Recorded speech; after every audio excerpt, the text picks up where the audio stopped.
Most have heard the historic account of Noah and the flood. Found in Genesis 6, it is a harrowing story of depravity meets judgment. But there, nestled within the text, is also a great testimony to God's saving grace. In our modern era, verse 5 rings chillingly close to home. The Lord saw the wickedness of man was great on the earth, and that every intention of the thoughts of his heart was only evil, continually. Our problem is blindness. We may be tempted to see those people in ancient times as more wicked. Compared to ourselves, we may imagine their destruction was deserved.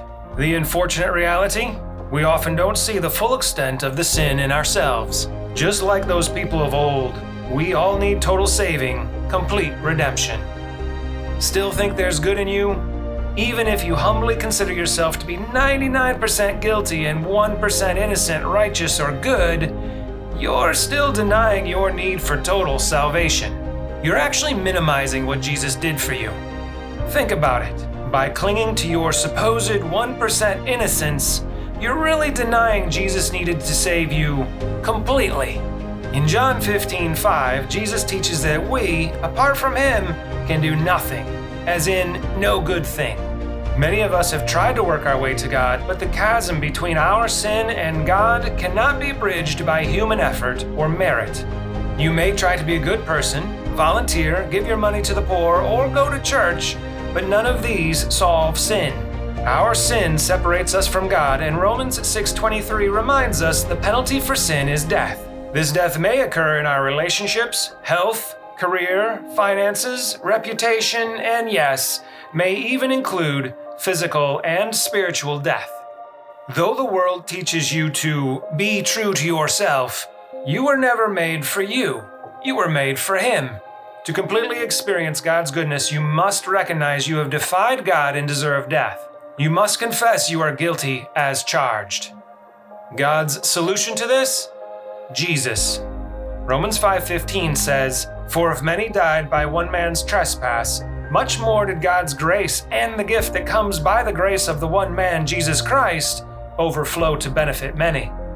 1 John 3:5 says about Jesus, "In Him is no sin. As the spotless lamb slain before the foundation of the world, death had no claim to Him." Jesus freely gave Himself for us, and it was love that held Him to the cross until He finished the work for our atonement, to the glory of God. Romans 5:8 declares God's love for us, in that while we were yet sinners, Christ died for us.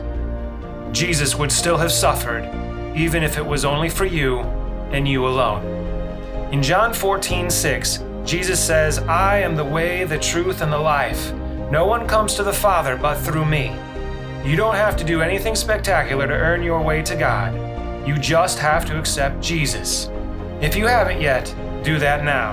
Or maybe you've taken this step, but you've been holding back from complete surrender to Him. Maybe you've been holding on to a particular way of thinking, a heart position, or a behavior you know you need to release. Take time now to lift this unhealthy sin pattern up to the Lord and thank Holy Spirit for setting you free of it. Though you may experience immediate freedom, it may also take longer. Don't get frustrated if you need to persist in prayer. He is faithful to burn off anything in us that is not of Him.